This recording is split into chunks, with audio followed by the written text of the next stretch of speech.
Hi everyone, I'm here today to talk to you about all the books I read in August. As always, all the books I mention will be linked in the description box down below. If you happen to be watching this the week that this video goes up, I am in Sweden on book tour. If you live in Stockholm or Uppsala, I would love to see you there.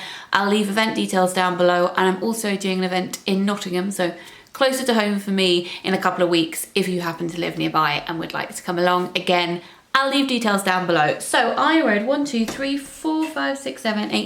books in August with mixed results. Oh, hello Hector. Hi, can you guys see Hector? How are you doing? Yeah? Bye. We are dog sitting at the moment, and he is adorable but incredibly ridiculous. So in August I read 9 books. It was Women in Translation month, and I read 7 books by women in translation, which I'm really pleased with, but it was definitely a really hit or miss month for me. So let me talk you through the books. I'll start with the ones that I DNF'd. So first off, I DNF'd this one, which I was sad about, but I suspected may be the case. I wanted to give this author one more shot, and this is Helena Yemi's Gingerbread. I thought maybe I would love this one because it is based loosely around Hansel and Gretel, and I do love a fairy tale retelling, but I have had mixed results when I have read her books in the past. I had the same issue with this book that I had with all of her previous books that I have read, which is that I feel as though she's writing up here and she never gives me all of the tools to get up there so that I can sit alongside her and look down at this world that she has created. I'm stuck in the clouds somewhere, everything's a bit murky, and sure, you can read a book and not know exactly what's going on, but you don't mind because you know at some point you are going to be given the tools to put all of the pieces together so you'll be able to see things clearly. I don't feel that intrigue with hers. I feel it frustrating, as though I am supposed to be following her and I just, for some reason, can't. I'm quite happy to trust an author and go along with them, but because this has been the case in several of her books, I just think I'm gonna have to part ways with her and admire her turn of phrase from afar, because I do think that the way that she writes and places is so beautiful. I just wish I was able to get to grips with it in a more concrete way and not feel such distance from it. So, not for me, sadly. I just hit myself in the face with it.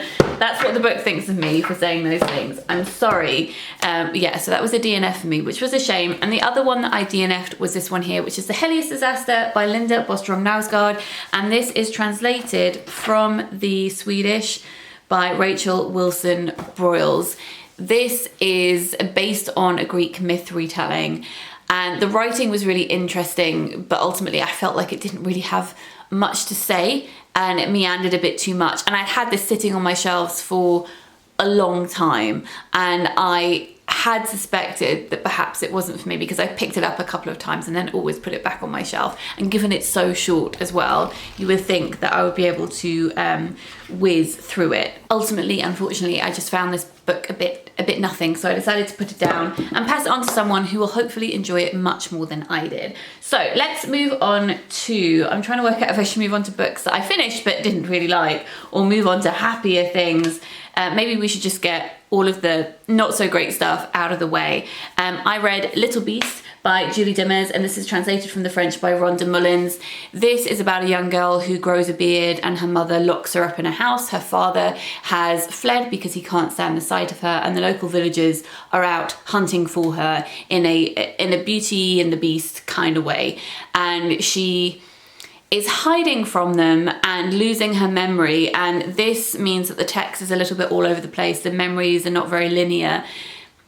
Like with The Helios Disaster, I just didn't really feel like this book was saying much. There are some beautiful phrases in here, I can give you an example of some. But at this moment, the wind is shaking the cabin, the sun is dropping behind the woodland caribou, and I have just enough time to say that my face doesn't match my head. I get out of the tub, my words are clean again, I stop writing. So yeah, there are moments like that in here when I think, that's really nicely written. But then it feels quite static. Basically, the premise of this book is what this book is. I don't really feel like it moves anywhere. I don't really feel like she evolves too much as a character. There is one line at the end which I very much liked and found very intriguing, which I don't really want to say for the from the point of view of spoilers, that was a one glimpse at something that I felt was quite momentous, but it was just on its own and it fizzled away and faded, and I didn't feel as though it had been lifted up by the rest of the book to really be substantial and mean something. So yeah, someone had an idea, and then this is just that idea, but without it really going anywhere, which was a shame. And then this one, I feel like I'm being so negative today, I'm really sorry. This novel here, I had such high hopes for because the premise is so fascinating. So this is At the Wolf's Table by Rosella Postorino. It's translated from the Italian by Leah Janensko. And this is about the women who were pulled out of their houses by the SS and taken to where Hitler was staying, and were forced to eat the food that he was eating an hour before he ate it to make sure that it wasn't poisoned. I thought that sounded just terrifying and a great premise for a book. The problem is that the author heard about this. She heard about the women who'd been grouped together to be force-fed this food, and she flew to Berlin to try and meet up with, is her name Margaret Volz? Let's see. Margot Volk, and she wanted to go and meet her and talk to her about the ordeal that she'd gone through. She lived to be an old lady, and she wanted to talk to her about everything that she'd gone through during the Second World War, and this bizarre experience, but she got there too late and the woman had died. And so there doesn't really seem to be much factual basis for this book apart from that did happen. I don't know if anything more than that was put into this book, because all it says at the end is, I learned that she had recently passed away. I would never be able to talk to her nor tell her story. I could, however, try to discover why it had struck me so deeply, and so I wrote this novel. So this novel is her way of exploring why she, like me, found this idea so terrifying and intriguing, but there's not much historical basis for it because she wasn't able to talk to anyone about it. Therefore, this book is actually not really about the women who were forced to eat Hitler's food at all. It seemed to be a vessel, this table with the women around it, for exploring the lives of the women outside of this ordeal that they were being put through. But none of the women felt real to me. None of their relationships felt plausible. Suddenly they were interacting outside of this workspace that they had been dragged to, but we never saw their relationships evolving in that room for it to make sense that they would be meeting up in secret outside of this room. The romance in here I found really tropey and just really frustrated me. I kept going because I really wanted it to, to pick up, because I'd had such high expectations for this book and I was hoping it might take a different direction, but it just didn't. It felt really bitty, never really came together. There was some kind of insinuation that maybe she had feelings for one of the women who was also in that room, but then that was never fully realized either. No, I wouldn't recommend it. All I could see by the end were the flaws of the book, and that's not really what you want to be doing when you're reading a novel, sadly. Okay, so let's move on to the books that I did really enjoy. Hallelujah. I read Children of the Cave by Verva Samuel-Kulpi. This is translated from the Finnish by Emily and Fleur Jeremiah. Out of the books that I'm going to be talking about after this one, this is one that I probably enjoyed the least, but I still enjoyed a lot. It's written now, but set in the 1800s, and it's a fake journal by someone who's been requested to go and follow these scientists and record everything that they are discovering. They've been summoned to a cave in Russia where people are saying that children live there, but the children are half animal. So this chronicler is there to be unbiased, to not get involved in the experiments, but just to write everything down. But then he becomes embroiled in it all, and he feels very attached to the children who are in the cave.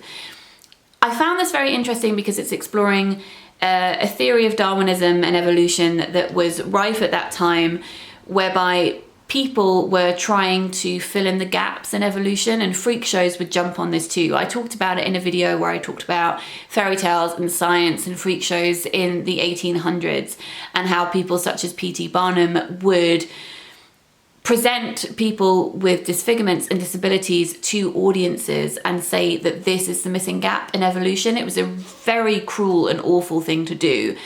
This is what is going through the mindset of these scientists when they're there. We as readers never come to learn whether these children do have bodily differences or if there's a magical element to this book. What let this book down though is that it is narrated by the chronicler, and that's so often the case with books like this, that it's someone observing the other and writing about it. I would so have preferred to hear from the children in the cave. And yes, the person who's writing this text down does talk to the children and try and record their pasts, but I just wanted their voices. I didn't want the voices of all the scared, scientists out there who are speculating and saying horrible things. I wanted the other side of it. That's just me. I was always going to say that, wasn't I? But I imagine that other people feel that too.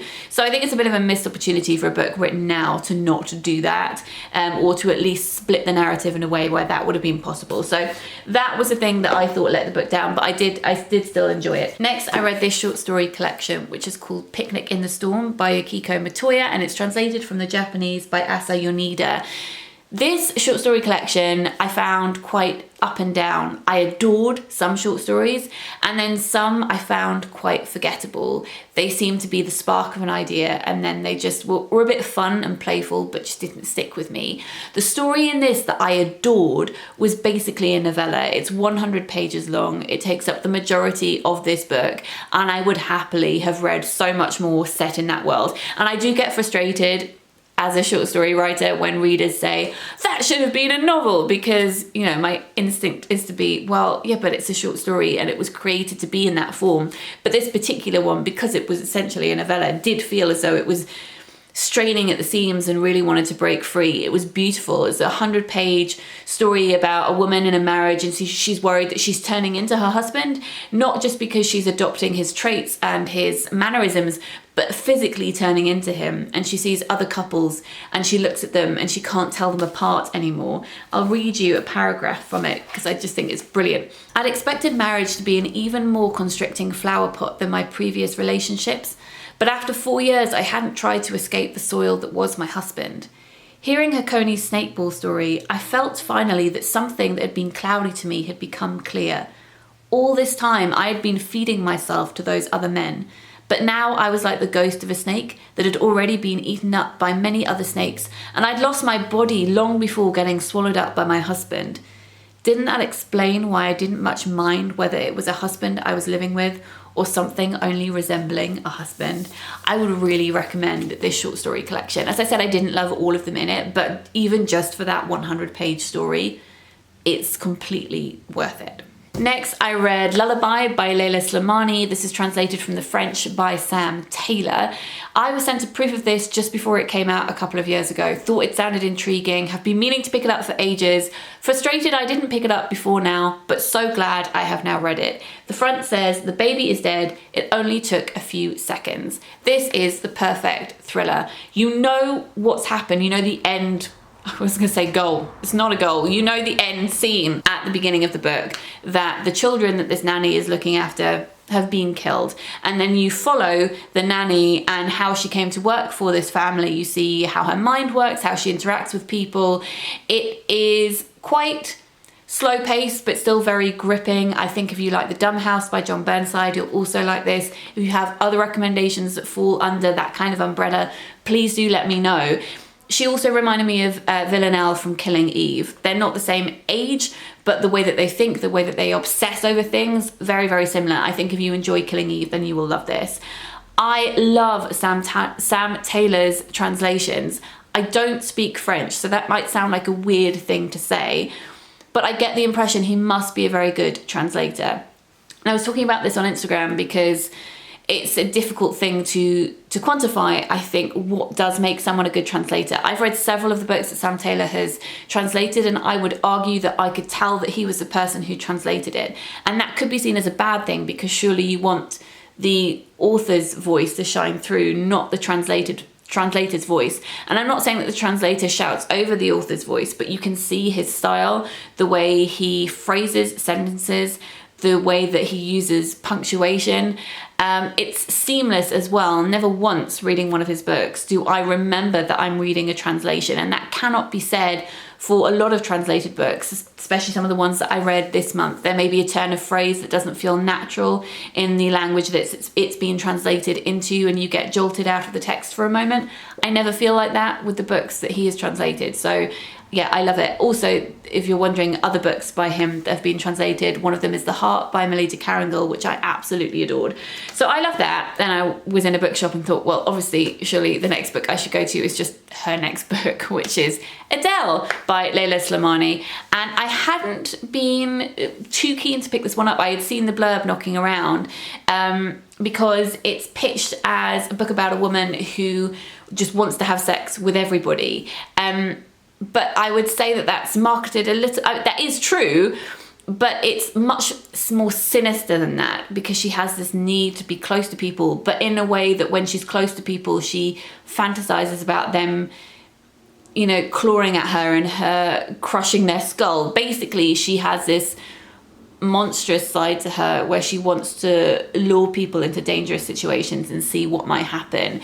And I thought it was really great. I don't think I loved it as much as Lullaby, but I read it in a day. I found it very, very compelling, and it made me feel really, really tense. I have to say that it hasn't stuck with me. It hasn't lasted, perhaps because I read it so quickly.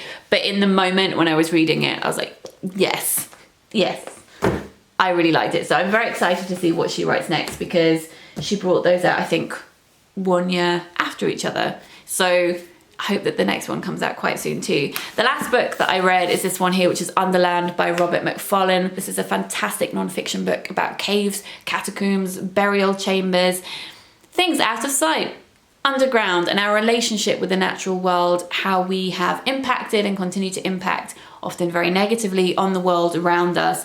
I read and reviewed this for Toast, so I'm not going to speak about this here. I will link my review down below, because I don't know, I really enjoyed writing that review, and I would like you to go and read it. So I will link it down below. Have you read Underland? Because if you have, and you would like to share your thoughts with us over at Toast Magazine, you can leave a comment underneath my review, and then you'll be entered into a giveaway to win a copy of the next book that I'll be reviewing in September, which is A Single Thread by Tracy Chevalier. So yeah, if you would like to read my thoughts on this book, I will link it down below. I thought it was fantastic.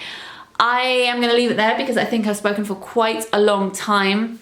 I'm still reading some of my Women in Translation TBR. I'm carrying over End of Days by Jenny Erpenbeck, which is translated from the German by Susan Banofsky, I think. I don't have it in front of me right now, but I think that that is correct. And I have lots of other books on my TBR for September too, so I'll be back to speak about those soon. If you have any thriller recommendations for me, do let me know, because I am in the mood for those books, and I'm not often in the mood. So let me know if you have any recommendations in the comments down below. Do also let me know what you have been reading recently, and if you've enjoyed those books. I will speak to you very soon. Lots of bookish love. Bye.